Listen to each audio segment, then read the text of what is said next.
దురానున్న చుక్కలే విన్నా గాని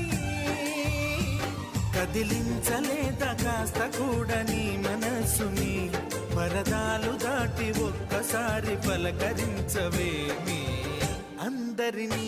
ఇలా వెంటపడి అడగాల సరదాగా నువ్వే ఎదురైతే సరిపోదా నిద్రపోతున్న రాత్రి నడిగా